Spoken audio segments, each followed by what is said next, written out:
നഗര കേന്ദ്രീകൃത തിരഞ്ഞെടുപ്പുകളിൽ ചേരികൾ ഒരു പ്രധാന വിഷയമാണ്. ഒരൊറ്റ രാത്രി കൊണ്ട് ചേരികളെ ഒഴിപ്പിക്കുന്ന കഥകൾ നമ്മൾ കേട്ടിട്ടുള്ളത് മോഹൻലാലിന്റെയും മമ്മൂട്ടിയുടെയും ഒക്കെ സിനിമകളിലാണ്. എന്നാൽ ആ ഭയത്തെ മുതലെടുത്തും വികസന വാഗ്ദാനങ്ങൾ നൽകിയും ഡൽഹിയിലെ ഷാക്കൂർ ബസ്തിയിലുള്ള പാവപ്പെട്ടവന്റെ വോട്ട് നേടിയെടുക്കാൻ കടുത്ത ശ്രമത്തിലാണ് പ്രധാനപ്പെട്ട നേതാക്കളെല്ലാം. ഭക്ഷണം പാകം ചെയ്ത് വിൽക്കുന്ന കടയുമുണ്ട്. हम गरीब आदमी कहाँ जाएंगे अगर झुग्गियाँ चली जाएंगे? कहाँ जाएंगे? हमारे तो घर भी नहीं, हम तो बिना घर के हो जाएंगे, रोड पे आ जाएंगे। क्यों क्या ऐसे? अब तो भूखे मर रहे थे सर, जोर के ये दुकान खोला तब बच्चे अच्छे को जिला रहे हैं। आपके कितने बच्चे हैं? 3 बच्चे हैं। सब यही सही पड़ा है, हमारे पास कुछ भी नहीं, ये झोपड़ी पड़ी खाली हमारी. ചെറിയൊരു വഴിയിലൂടെ വേണം ഇവരുടെ വീടിനകത്തേക്ക്, ഇവരുടെ ജുഗിക്കകത്തേക്ക് കടന്നു പോകാനായിട്ട്. यही झुग्गी है हमारी. ഷക്കൂർ ബസ്തി എന്ന് പറയുന്ന ഒരു ചേരി, ആ ചേരി വളരെയധികം ചർച്ചാ വിഷയമായിരിക്കുകയാണ് ഈ ഒരു നാളുകളിൽ. ആ ചേരിക്കകത്താണ് നമ്മളിപ്പോൾ ഉള്ളത്. ഇതൊരു ചെറു ഗ്രാമം പോലെ തന്നെ പറയാനായിട്ട് സാധിക്കും. ഡൽഹിയിൽ ഒരിക്കലും കാണാൻ സാധിക്കാത്ത, അല്ലെങ്കിൽ പുറനാട്ടുകാർക്ക് ഡൽഹി എന്താണോ അതല്ല ഈ ഷക്കൂർ ബസ്തിക്ക് അകംവശം.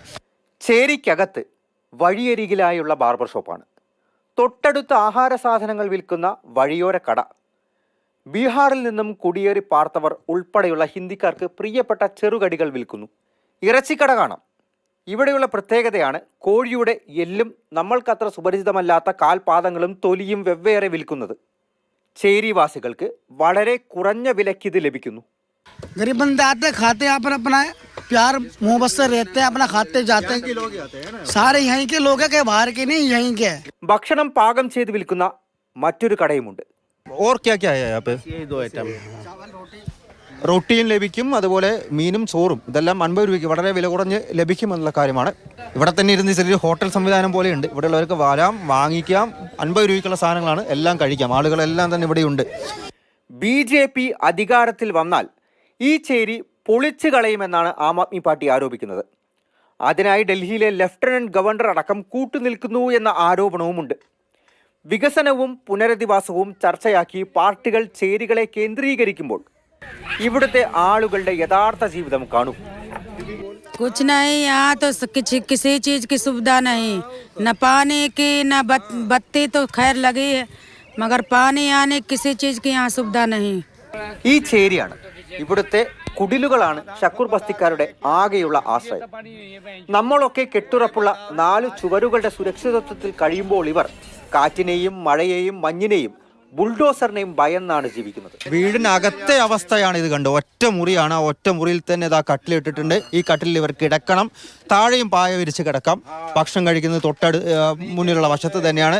ഏകദേശം 20,000-ഓളം ആളുകൾ തിങ്ങി പാർക്കുന്ന ഇടമാണ്.